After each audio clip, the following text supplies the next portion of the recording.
Hello, कसे आहात सर्व। आज आपण बनवणार आहोत उपमा। त्यासाठी मी रवा घेतलेला आहे, त्याच्यामध्ये थोडंसं तेल टाकून मी रवा आता भाजायला घेतलेला आहे। तो आपण लालसर होईपर्यंत भाजायचा आहे।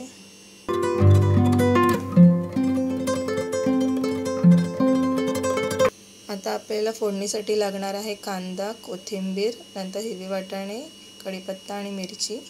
मी थोडंसं तेल अजून ॲड केलेलं आहे आणि त्याला लालसर असं रव्याला भाजून घेणार आहे। बघा, आता रवा भाजून झाला आहे, तो मी दुसऱ्या प्लेटमध्ये काढून ठेवला आहे। आता फोडणीची तयारी करूया। फोडणीसाठी आपण तेल घेतलं आहे, त्याच्यामध्ये आपल्याला मोहरी टाकायची आहे।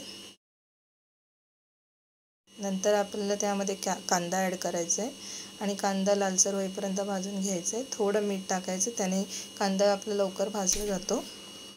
थोडा कांदा लाल झाल्यावर आपल्याला त्याच्यामध्ये कढीपत्ता ॲड करायचा आहे। त्यानंतर हिरवे वाटाणे आणि मिरची मी त्याच्यात टाकणार आहे। तर हे सर्व लाल होईपर्यंत आपल्याला भाजून घ्यायचं आहे। आता हे बघा, थोडंसं लालसर दिसतं आहे, म्हणजे ते भाजलं आहे चांगलं। आता त्याच्यामध्ये जो भाजलेला रवा आहे तो पण मी ॲड केला आहे।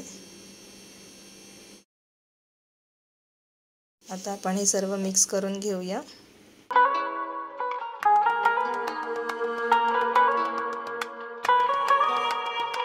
मिक्स करून झाल्यावर आपल्याला चवीनुसार त्यामध्ये मीठ टाकायचं आहे। आता मी त्याच्यामध्ये थोडीशी साखर ॲड करणार आहे। जर कोणाला नको असेल तर तुम्ही नाही त्याच्यामध्ये टाकले तरी चालेल। मी ऑलरेडी गरम पाणी करून ठेवलं होतं, ते आपण आता त्याच्यामध्ये ओतूया।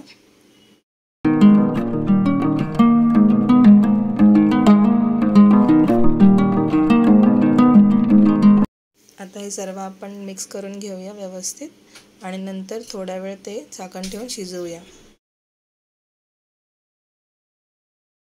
आता आपण त्याच्यामध्ये अजून एकदा पाणी ॲड करणार आहोत, त्याने तो रवा अजून चांगला शिजेल आणि मऊ असं लुसलुशीत आपला उपमा बनेल। आता हे सर्व परत मिक्स करून घ्यायचं।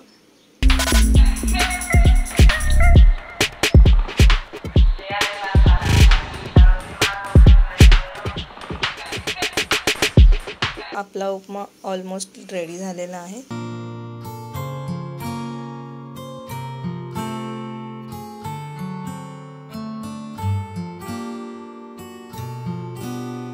परत एकदा झाकण ठेवून थोडंसं अजून शिजायला ठेवूया।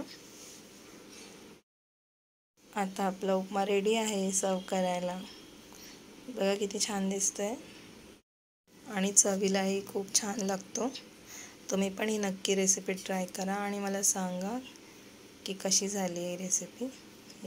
माझा तो उपमा रेडी आहे। अशाच नवीन नवीन रेसिपीजसाठी please subscribe my channel. Thank you, bye bye.